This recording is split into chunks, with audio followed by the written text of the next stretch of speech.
कौरव और पांडवों का युद्ध तथा उसका परिणाम।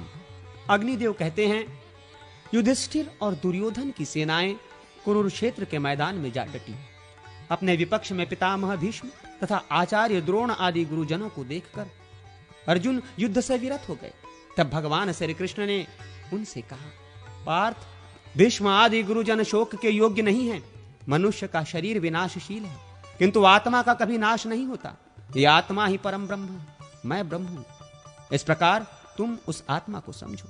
कार्य की सिद्धि और असिद्धि में समान भाव से रहकर कर्मयोग का आश्रय ले शास्त्र धर्म का पालन करो। श्री कृष्ण के ऐसा कहने पर अर्जुन रथारूढ़ हो युद्ध में प्रवृत्त हुए।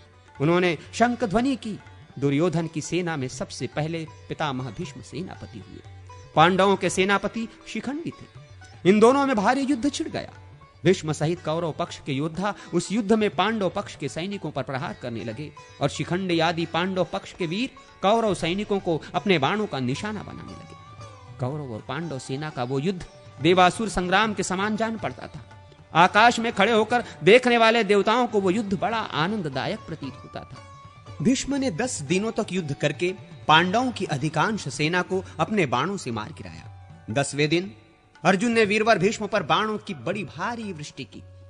इधर द्रुपद की प्रेरणा से शिखंडी ने भी पानी बरसाने वाले मेघ की भांति भीष्म पर बाणों की झड़ी लगा दी। दोनों ओर के हाथी सवार, घुड़सवार, रथी और पैदल एक दूसरे के बाणों से मारे गए। भीष्म की मृत्यु उनकी इच्छा के अधीन थी। उन्होंने युद्ध का मार्ग दिखाकर वसु देवता के कहने पर वसुलोक में जाने की तैयारी की और बाण शैया पर सो रहे। वे उत्तरायण की प्रतीक्षा में भगवान विष्णु का ध्यान और स्तवन करते हुए समय व्यतीत करने लगे। भीष्म के बाण शैया पर गिर जाने के बाद जब दुर्योधन शोक से व्याकुल हो उठा, तब आचार्य द्रोण ने सेनापतित्व का भार ग्रहण किया। उधर हर्ष मनाती हुई पांडवों की सेना में धृष्टद्युम्न सेनापति हुए। उन दोनों में महाभयंकर युद्ध हुआ जो यमलोक की आबादी को बढ़ाने वाला था। विराट और द्रुपद आदि राजा द्रोण रूपी समुद्र में डूब गए। हाथी, घोड़े, रथ और पैदल सैनिकों से युक्त दुर्योधन की विशाल वाहिनी धृष्टद्युम्न के हाथ से मारी जाने लगी। उस समय द्रोण काल के समान जान पड़ते थे। इतने में ही उनके कानों में ये आवाज आई, अश्वत्थामा मारा गया। इतना सुनते ही आचार्य द्रोण ने अस्त्र शस्त्र त्याग दिए। ऐसे समय में धृष्टद्युम्न के बाणों से आहत होकर वे पृथ्वी पर गिर पड़े। द्रोण बड़े ही दुर्धर्ष थे। वे संपूर्ण क्षत्रियों का विनाश करके 5वें दिन मारे गए। दुर्योधन पुनः शोक से आतुर हो उठा। उस समय कर्ण उसकी सेना का कर्णधार हुआ। पांडव सेना का आधिपत्य अर्जुन को मिला। कर्ण और अर्जुन में भांति भांति के अस्त्र शस्त्रों की मारकाट से युक्त महाभयानक युद्ध हुआ जो देवासुर संग्राम को भी मात करने वाला था। कर्ण और अर्जुन के संग्राम में कर्ण ने अपने बाणों से शत्रु पक्ष के बहुत से वीरों का संहार कर डाला, किंतु दूसरे दिन अर्जुन ने उसे मार गिराया। तदनंतर राजा शैल्य कौरव सेना के सेनापति हुए, किंतु वे युद्ध में आधे दिन तक ही टिक सके। दोपहर होते होते राजा युधिष्ठिर ने उन्हें मार गिराया। दुर्योधन की प्रायः सारी सेना युद्ध में मारी गई थी।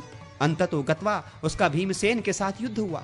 उसने पांडव पक्ष के पैदल आदि बहुत से सैनिकों का वध करके भीमसेन पर धावा किया।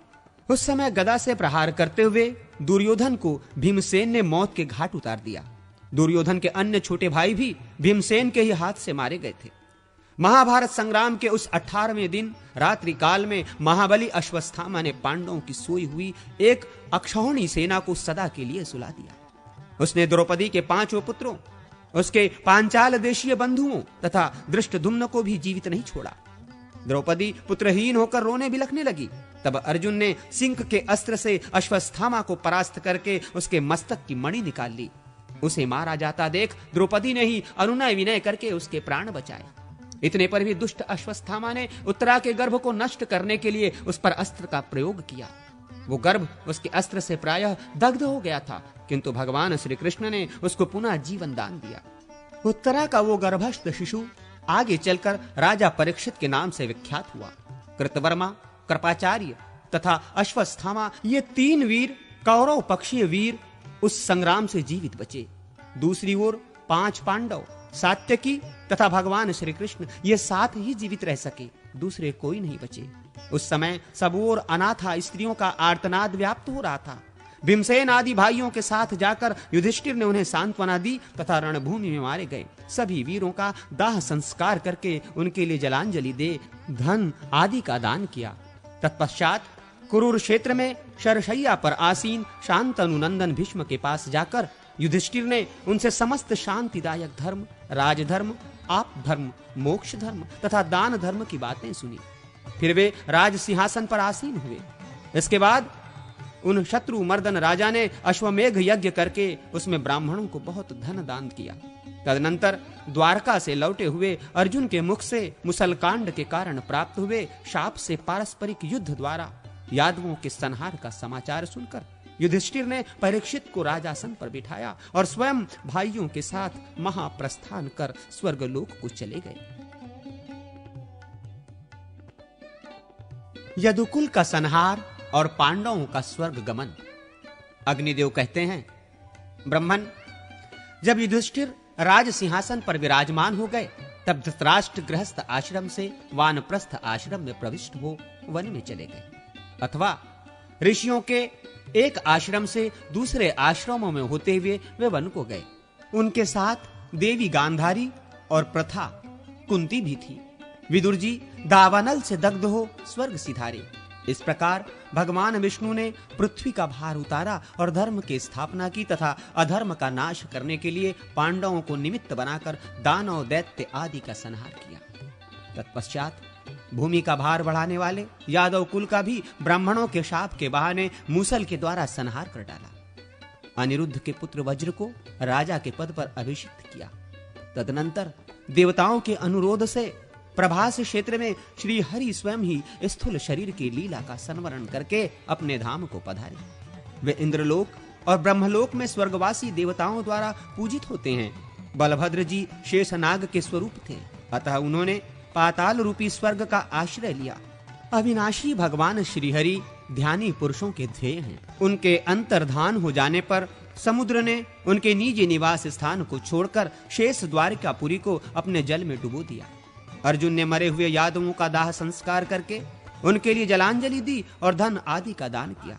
भगवान श्री कृष्ण की रानियों को, जो पहले अप्सराएं थीं और अष्टावक्र के शाप से मानवीय रूप में प्रकट हुई थीं, लेकर हस्तिनापुर को चले। मार्ग में डंडे लिए हुए ग्वालों ने अर्जुन का तिरस्कार करके उन सब को छीन लिया। ये भी अष्टावक्र के शाप से ही संभव हुआ था। इससे अर्जुन के मन में बड़ा शोक हुआ। फिर महर्षि व्यास के सांत्वना देने पर उन्हें यह निश्चय हुआ कि भगवान श्री कृष्ण के समीप रहने से ही मुझ में बल था। हस्तिनापुर में आकर उन्होंने भाइयों सहित राजा युधिष्ठिर से, जो उस समय प्रजावर्ग का पालन करते थे, ये सब समाचार निवेदन किया। वे बोले, भैया, वही धनुष हैं, वे ही बाण हैं, वही रथ हैं और वे ही घोड़े हैं, किंतु भगवान श्री कृष्ण के बिना सब कुछ उसी प्रकार नष्ट हो गया जैसे अक्षोत्रियों को दिया हुआ दान। ये सुनकर धर्मराज युधिष्ठिर ने राज्य पर परीक्षित को स्थापित कर दिया। इसके बाद बुद्धिमान राजा संसार की अनियतता का विचार करके द्रौपदी तथा भाइयों को साथ ले महाप्रस्थान के पथ पर अग्रसर हुए। मार्ग में वे श्रीहरि के अष्टोत्तर शत नामों का जप करते हुए यात्रा करते थे। उस महापथ में क्रमशः द्रौपदी, सहदेव, नकुल, अर्जुन और भीमसेन एक एक करके गिर पड़े। इससे राजा शोकमग्न हो गए। तदनंतर वे इंद्र के द्वारा लाए हुए रथ पर आरूढ़ हो दिव्य रूपधारी भाइयों सहित स्वर्ग को चले गए। वहां उन्होंने दुर्योधन आदि सभी धृतराष्ट्र पुत्रों को देखा। तदनंतर उन पर कृपा करने के लिए अपने धाम से पधारे हुए भगवान वासुदेव का भी दर्शन किया।